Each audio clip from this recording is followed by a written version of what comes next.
बारी के दिन में तू मनार बेला जात सगा होते बनाए लेता तोला।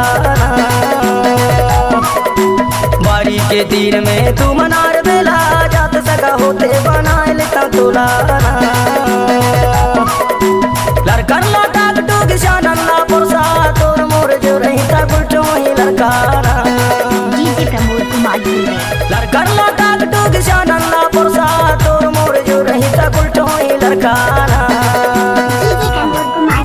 बारी के दिन में तू मनार बेला जात सगा होते बनाए लेता तोला। बारी के दिन में तू मनार बेला जात सगा होते बनाए लेता तोला।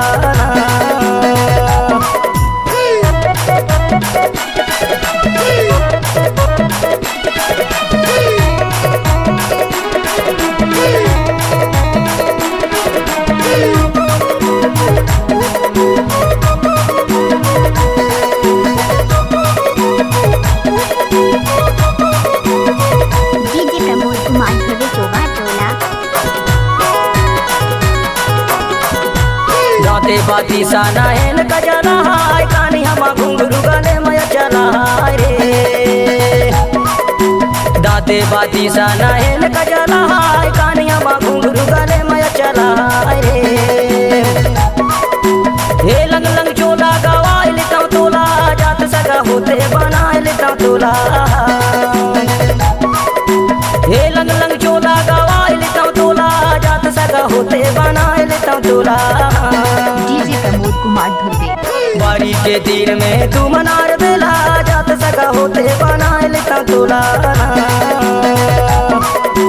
बारी के दिन में तू मनार बेला जात सगा होते बनाए लेता तोला।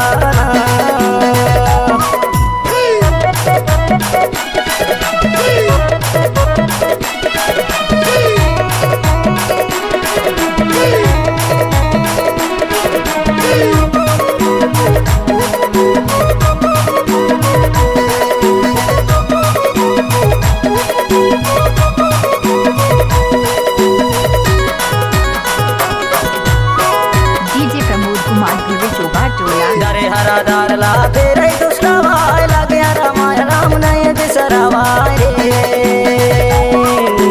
दरे हरा दार ला तेरे दुष्टा भाई लगे रामाय राम नय बिसरावाय रे।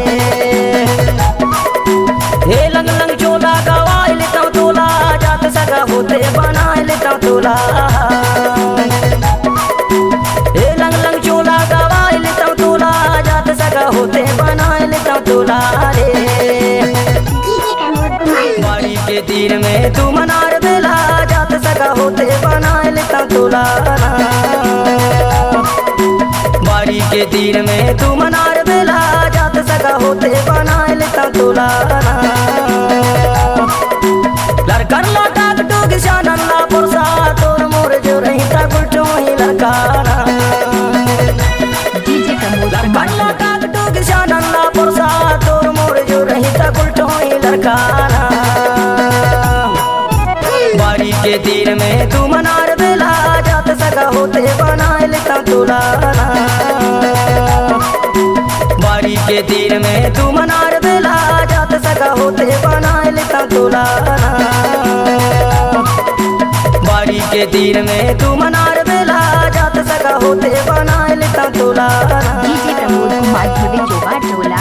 बारी के दिन में तू मनार बेला